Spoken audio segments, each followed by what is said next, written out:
Good morning, guys. Maayong buntag. O, di ba? Ang bilis lang ng pangyayari. Before you know it, nakaligo na ako at nakapunta na ako sa trabaho ko. At nag-unbox na ako ng nabudol na naman ako, guys. Kaya di ba mahilig man ako magtsaa. May nagbenta ng ganito, mga cup na parang surplus. So nagustuhan ko siya. Hindi ko siya nagustuhan kay puti siya. Nagustuhan ko siya, guys, kay may tumibok na puso sa likod. Ang cute lang, wala lang.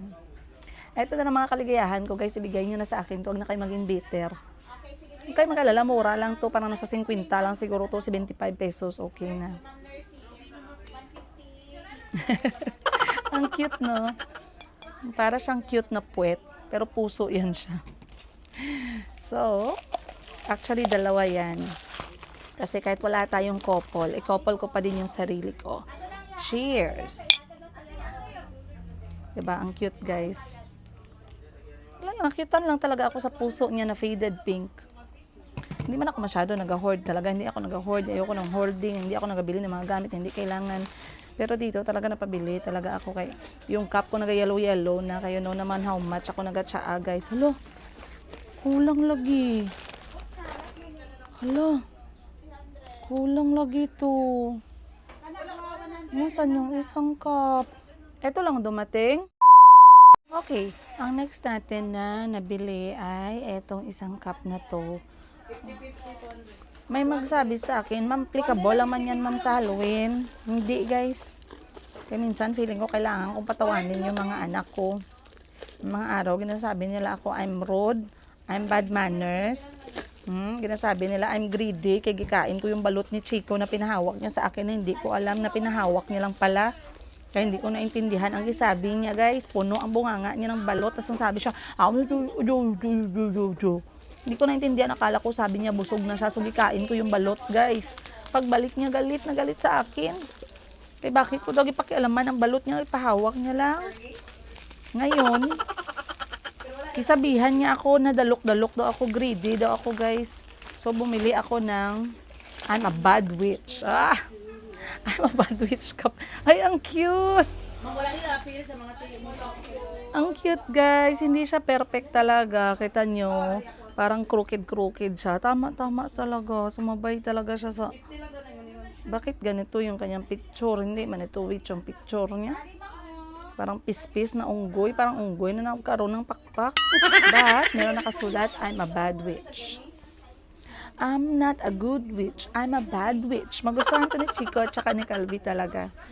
Ito hindi to siya pang Halloween lang. Ito pang everyday. At alam niyo kung bakit gusto ko to. Hulaan niyo, guys. Alam niyo ang reason bakit napili ko ng cup nito. So, ngayon meron tayong 3 cup na pang tsaa. In total. Kasi nag-yellow na yung mga cup ko, guys. Kaya grabe gani ako mag-tsaa. Tapos ito. And sa sobrang grabe ko mag-tsaa, ubos na yung tsaa ko. So, sa mga may masarap na tsaa dyan, pahingi, humingi ng tsaa. So anyway, yan na, tanggap ko na lahat. Maraming salamat sa nagbenta nito dito sa General Santos City.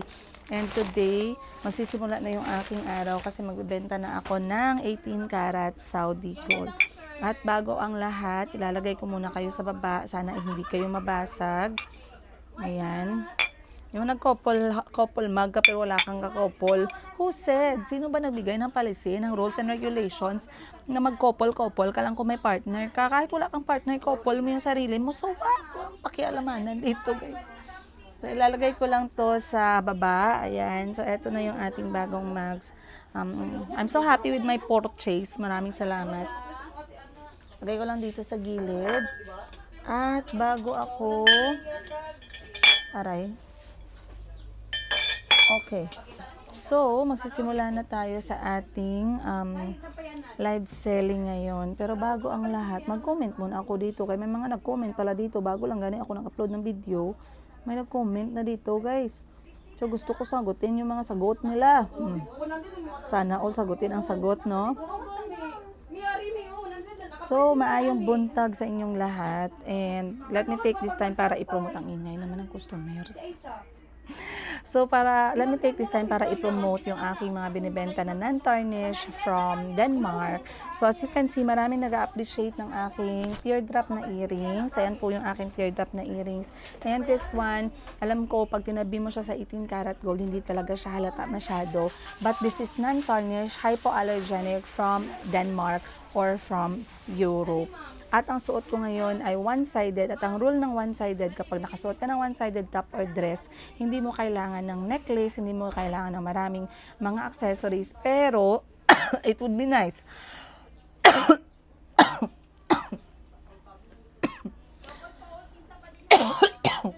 Wait. It would be nice if meron kang parang bulky or hanging na earrings. So, yun yung suot natin ngayon, guys. And of course, I'm also wearing my hypoallergenic non-tarnish na singsing na everyday natin ginagamit. Ayan. Take 1 and take 2. And I'm using also my Forever bracelet from Mayumi Premium Accessories Collection. Non-tarnish, hypoallergenic. Kung mahilig kayo mag-accessorize, mahilig kayo sa alahas, mahilig kayo magpapalit-palit ng mga accessories ninyo everyday, na ayaw ninyo yung nangingitim, ayaw ninyo yung nag-green, and yung budget ninyo is ayaw ninyo gumastos para sa mga 18 karat Saudi gold or something expensive. Maraming salamat. Tawag na to. You can i-try ninyo itong mga benta natin na hypoallergenic, non-tarnish from Denmark, guys. I promise you, waterproof, sweatproof, perfume-proof, pwede nyo gamitan everyday. Napaka-ano niya lang, minimalist niya lang. Meron din tayong bulky and chunky collections, and napakaganda niya kasi kahit mabasa, kahit masprayan ng perfume. Ako, guys, nag-i-spray ako ng perfume, ng lotion, naguhugas ako ng pinggan. Suot ko yung mga hypoallergenic non-tarnish natin ng mga alahas. Talagang hindi po talaga nagbabago yung kulay niya. I attest to that. Proven and tested and proven. So, kung gusto ninyong i-try yung aking premium accessories, huwag niyong kalimutan, i-check nyo dito. Nagla-live selling ako every Sabado alas 8 hanggang alas 9:30 ng gabi. Ayan po yung page natin. Pakibisita nyo, paki-follow nyo, paki-favorite ninyo para ma-alert kayo kung meron kami mga live selling. Nagla-live selling kami ng mga damit from Vietnam and from Thailand. And every Saturday ng gabi talaga, walang palya, from alas 8 hanggang alas 9:30 ng gabi, mga premium accessories from Denmark or from Europe. Ang presyo ng mga accessories natin, meron tayong mga set na kwintas, earrings, meron tayong mga bangles, meron tayong bracelet, meron tayong singsing, meron tayong chunky design, meron tayong dainty design. Prices ranges from 999 pesos pababa. Okay?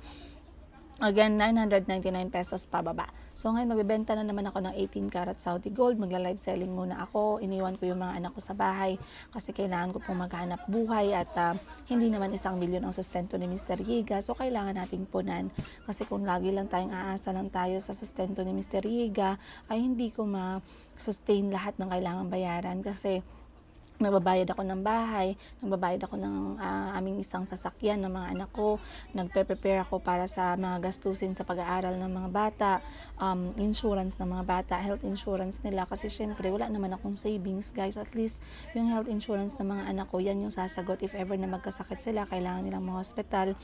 As a single nanay, kailangan ko maging strategic sa mga bagay-bagay kasi wala naman akong takbuhang iba. Yes, may mga kapatid ako na very supportive, pero hindi ko naman yung ginagawang lusot. Hindi ko siya ginagawang solusyon sa lahat ng problema ko. So again, I'll see you guys more on today's episode. Busy yung ate ko. Kasi naglilinis siya ng kanyang bodega. Nagbebenta siya. Grabe yung benta niya, guys. Halos 90% discount. Kaya yan, no, ubos-ubos na. So, ngayon, ako ay magbabasa lang muna ako ng comment bago ako magsimulang magbenta para ma-comment ko to kasi merong nag-comment dito na 5 pero ang taas-taas sabi. Okay, dito tayo sa last ko na in-upload, yung pinaka-recent lang ngayong umaga lang talaga lumabas yung chikahan natin tungkol sa pag-aaway namin ni Kuya Kahil. Ay, gusto ko pala i-share sa inyo yung learnings ko dyan, no? At anong nangyari kasi nag-away kami, halos 2 araw din hindi kami nag-usap, hindi niya ako tinawagan. And gusto kong i-share sa inyo anong nangyari kasi naputol yung kwento ko. But mamaya ako sasagutin. But before that, i-shout out ko muna itong mga nag-comment. First comment dito kay Ma'am Marco Hangelo. Ayun. Hi ma'am, good morning. Ma'am, palagyan mo ng trellis yung passion fruit mo, yung parang dun sa grapes ni ate mo, para maging canopy style siya sa harap ng house mo. Oh yes, yes, gagawin ko yan. Maraming salamat po. Gagawin ko yan. Tatawagan ko yung contact natin na Panday para magawan tayo ng something dun, no? Para medyo hindi mainit dun na side house may passion fruit. Sobrang excited ako dun sa passion fruit ko. Maraming salamat. Then may nagsabi dito si Ma'am Blue Preo. Actually, I cannot blame Mr. X mo for not allowing Nasri to visit the Pilipinas because it's really true na racism is here. Grabe talaga, malala. It's better to travel sa mga second world, first world country because most of them are educated. Dito kahit educated ka pero Indian ka or from Africa, tatawa muna sila, and that's true, we cannot deny that. Actually, etong case ng racism kasi hindi lang naman siya nakabase sa kung saang bansa ka. May mga first world country, second world country na talagang hindi din, guys. Bastos din talaga sila. May mga Karen din, may mga racist din, may mga bastos din, may mga walang modo din. So wag nating sabihin na dahil sa bansa, no, dahil din talaga yan sa karakter ng tao. So kung bastos ka na tao, bastos ka talaga regardless kung saan ka pa nanggaling. But it is true.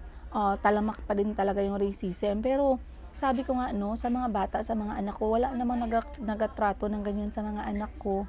Alhamdulillah, no. Ang babait naman ng mga bata sa eskwelahan nila. At wala namang ako nakita na ginaaway sila based sa color nila o sa buhok nila. Siguro kung may nakita ako na ganyan, na ginatrato yung mga anak ko na iba dahil sa kulay ng balat nila o sa buhok nila. Of course, as nanay, I will speak out immediately. At ang una kong kakausapin talaga is yung guro. Okay, as yung guro talaga. Pero pag hindi kaya ng guro na solusyonan o hindi kaya ng admin ng paaralan na solusyonan, then ako mismo yung gagawa ng paraan. Either tatanggalin ko yung mga anak ko or I will always find a solution. Kasi nanay ka, hindi mo naman pwedeng ipikit yung mata mo. But like I said, so far so good naman sa mga paaralan ng mga anak ko. Wala namang ganong klaseng cases. And meron ako nakaaway. Eto, kwentuhan ko kayo, may nakaaway ako na isang matanda na coach ng mga anak ko sa paaralan. Inaway ko siya harap-harapan, guys. Eto, hindi ko na kwento sa inyo, pero ikukwento ko sa inyo to. Pahawak ko muna dito sa ating tawag nito, ating tripod kasi nangangawit yung ating kamay. Ayan. Okay.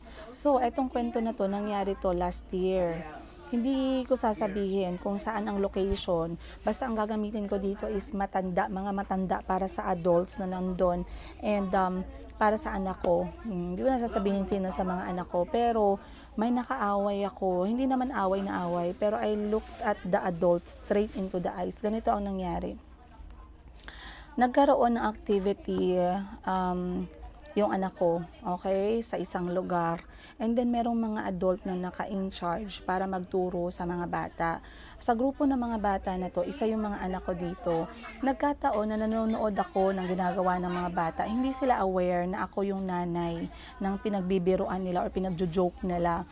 So, etong mga naka-in charge na magturo sa mga bata, narinig ko siya na ako, guys, wala akong pakialam kung ano yung sexual preference mo. I will respect you if you know how to respect. Wala akong pakialam sa edad mo, sa itsura mo, sa kulay ng balat mo. If marespeto ka, rerespetuhin kita regardless.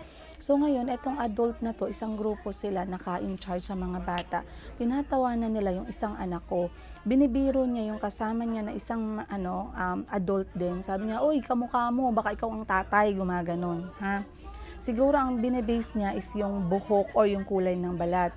Narinig ko na, hindi ako umalma. Pero nandun ako nakatayo, malapit sa kanila, nakikita ko yung mga bata, nakikita ko yung anak ko. Ginagawa pala niyang joke or ginagawa niyang topic ng katatawanan para mag-create ng moment na nakakatawa sa grupo nila. Ginagamit niya yung mismong anak ko. Okay? Ginamit niya yung anak ko sa pamamagitan ng pagsabi, "Oy, ang anak mo andito. Oy, ikaw siguro yung tatay niyan. Oy, yung tatay mo nandito." Ginaganon niya. Yung anak ko, nakita ko yung mukha ng anak ko na nakakaintindi ng sinabi nila at napakatalino ng anak kong to. So nakita ko yung mata niya na parang na-distract, na parang naiintindihan niya yung sinabi. Ginawa niya isang beses. Hindi ako umunik. Kasi bala ko, pagkatapos nilang gumawa ng activity na yun, lalapitan ko siya. May mga tao pa, may ibang adult pa na present during that time. Inulit niya. Kasi siguro hindi narinig o hindi tumawa yung grupo niya. Inulit niya. Sabi niya, o yung anak mo, uuwi na. O yung tatay mo nandito, magpaalam ka, gumanon. Alam nyo guys, anong ginawa ko? Nilapitan ko yung adult na nagsa-start ng ganong klaseng joke. Nilapitan ko siya, tinignan ko siya straight sa mata niya, at sinabihan ko siya, binubuli mo ang bata. Binubuli mo ang anak ko. Ginagawa mo siyang topic para pagtawanan ninyo. Ginanon ko siya guys. Straight mismo sa mata niya. Narinig ng lahat ng grupo niya, narinig ng lahat ng ibang adult na nandun na naka-uniforme na puros professional yung ginawa ko. Straight sa mata niya guys. Tiningnan ko talaga siya. Tahimik ang lahat. Siyempre mga bata, maliliit, wala naman silang naintindihan, pero lahat ng adult na nakarinig, lahat nagtinginan sa akin. Kasi ganun ako guys magsalita, diretso sa mata. Natahimik sila sa ginawa ko, sa sinabi ko. Kasi pag lumaban siya guys, labanan ko siya, dalhin ko talaga siya kung saan kami mag-abot. Wala akong pakialam. Alam nyo, at that moment, nag-apologize siya. Then, hindi ako nag-imik. Pag-apologize niya, gikuha ko yung anak ko, umuwi kami. Pagdating ko ng bahay, may na-receive ako na message, ang taas-taas na apology. At nagsabi talaga ako, I will not accept that kind of treatment from anyone else, kahit na sinong bata pa yan. Kahit na sinong bata, kahit hindi ko pa yan anak. That is a clear case of bullying just because you are an adult and the child cannot speak up and the child cannot speak out and the child cannot answer you back. Ginagawa mo siyang topic to make people laugh. Talagang hindi ko makalimutan guys. The next day bumalik ako, hindi ko na nakita yung adult na yon. So ako, madali lang ako talaga alam ng mga tao na nakapalibot sa mga anak ko na ako talaga, grabe ako guys. Hindi man ako pala away na palingkira and everything, pero ganun ako na klase magsalita. Lapitan kita, tingnan talaga kita sa mata mo, alam ko ang ginagawa mo. Huwag ka na magsagot kay alam ko. 'Di ba? So nangyari yan sa mga anak ko. Hindi ko pa man nakita yan ang ginawa ng mga kapwa bata, pero nagawa ng adult at hindi ko talaga pinalampas. Okay? So when it comes to bullying, nandyan talaga siya. Next is, sabi ni Ma'am Memi Apenicilia, hindi mo na nga alam ano nangyayari ngayon sa paligid. Parang ang hirap na maging ligtas.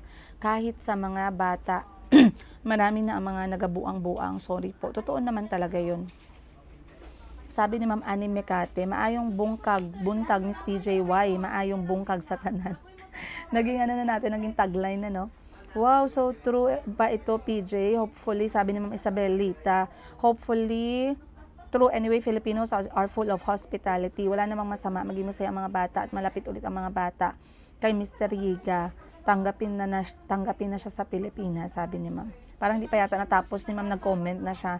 Ma'am, hindi po si Mr. Yiga, yung napapunta ko dito, happy siya kung i-invite ko siya. Okay guys, magtrabaho na tayo. Mamaya magkwentuhan tayo about kay Kuya Kahil kung ano ang nangyari pagkatapos naming magtampuhan ng 2 araw. May natanggap akong tawag galing sa anak ko and I'm going to tell you what happened. Hanap buhay muna ako. Alright, tapos na tayo guys. Maraming salamat. For today, nakabenta na tayo. So, pwede na tayo umuwi. Kasi pag may benta na tayo, may pambili na tayo ng bigas at gatas. Bye-bye guys! Ingat kayo. Uy, umulan pala.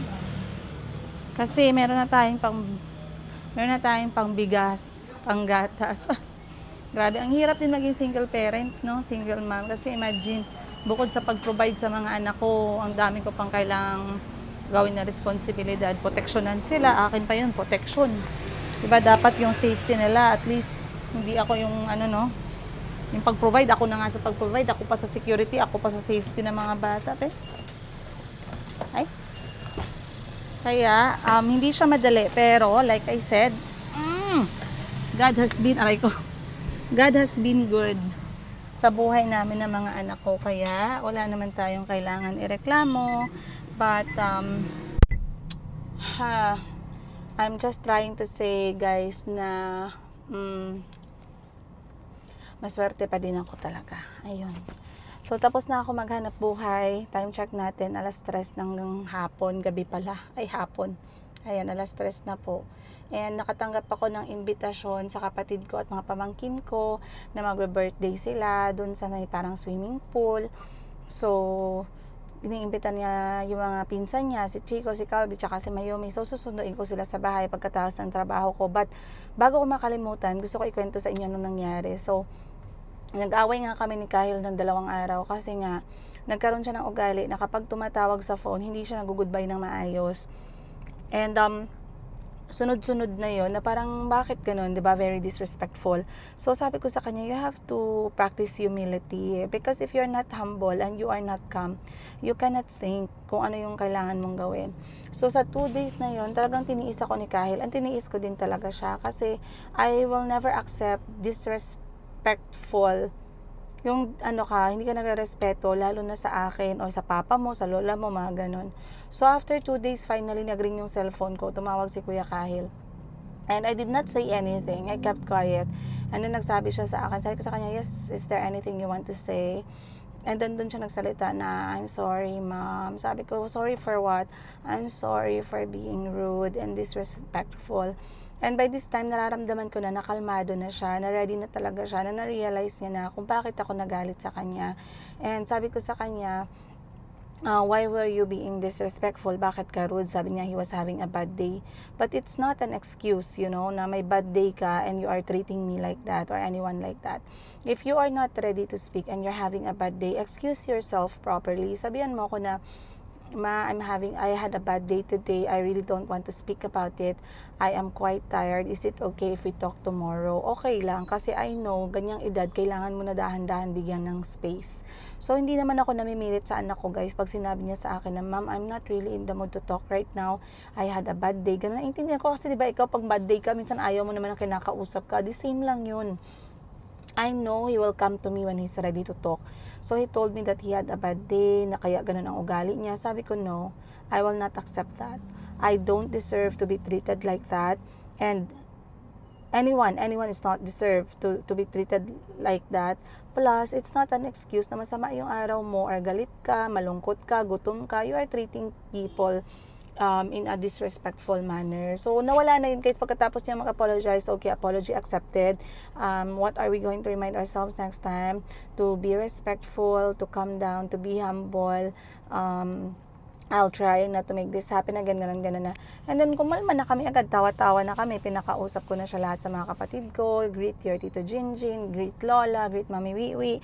Mami Wiwi, masaya-masaya siya. Mami Wiwi, how are you? Next time I go to the Philippines, I'll buy your favorite. Ganun na. So, wala na. Kalmado na lahat yung mood. So, masaya ako guys para sa anak ko. And masaya din ako. Somehow, I know that sometimes yung disiplina ko hindi tama. Pero, that's the way I feel like I should do it, I'm hoping na mag-guide naman ako sa aking parenting kasi hindi naman talaga madali maging nanay. Napakahirap. But anyway, kailangan ko na magbiyahe guys. I'll see you more on today's episode. Tara, sunduin natin ang mga bata. Dadalhin natin sila sa swimming pool. Let's go! Ay, ari, manggudi ay natanggal na manggudi ay zip. Diri, sa lamisa. Mga ariyos na tanggal Hi na. Nato guys, kailangan. ito. Kain na tayo. So, ayan. Naalala dito kay zip di. Ang ulam namin ngayon ay tuna belly kasi meron kaming connection sa tuna capital of the Philippines. May connection kami sa tuna capital of the Philippines. Kaya ang ulam namin ay tuna belly. May nakita nyo guys, bigyan ko kayo ng update. Ito yung itsurang tindahan ng ate ko ngayon. Ang suggestion ko sa inyo, huwag kayong magnegosyo. Huwag kayong magnegosyo kung hindi nyo kaya yung stress. Yan nyo guys. So nakikita nyo, ngayon nag-organize yung aking ate ng buong office/tindahan niya by letting go of dead cash. So pag-uusapan natin, what is dead cash? Go! Sige na ba kayo, naka-tube top ka ba yan ngayon? Ikaw, Zip, what is dead cash? Huh? What is dead cash? The cash is dead. Tama, that's true by the way. What is dead cash? Isa yan sa natutunan ko. Sa libro ko nga ulit nabasa, I was reading about something and I learned about dead cash na dead cash is something you have to let go by hook or by crook, no matter if may losses ka na. You just have to be at peace with it. Kasi when you say nagnenegosyo ka and then you have dead cash, ibig sabihin meron kang stocks na luma na hindi mo na ibenta for a certain period of time. Diba? For example, nag-capital ka na kasi cash to cash basis tayo dito. Nag-capital tayo ng damit. Let's say damit. Nilagyan natin ng 20,000 pesos na capital. Itong let's say 20 pieces na damit or 30 pieces na damit, hindi mo siya naibenta sa loob ng, depende sa'yo. Pero pag sa akin, dead cash na siya kapag tumungtong ng 3 buwan. In 3 months time, kung hindi ko pa naibenta etong mga damit na to, 3 months, 4 months, 5 months, dead cash na yan. By 6 months, by hook or by crook, may losses man or wala, I have to let it go. Okay? So, what I'm trying to say is marami ng dead cash. So, dito nagsimula yung dead cash ng ate ko. May iba kasi dito mga items na na-overbili. Kasi my sister also wanted to, she pushed also yung parang, anong tawag mo, parang bodega style. Kasi uso yan dito sa Jensen. Na merong mga gamit for the house, meron for kids, meron for home decor, meron for school supplies, merong house appliances, ganon, no? But slowly, hindi na napapansin na nagiging dead cash na siya. So, nagkaroon yung ate ko ng biglaang bodega clearance sale kung saan binenta niya lahat for as low as 75 to 90% off. So, isama ko kayo dito sa dead cash. Ang tigas ng pinto, no?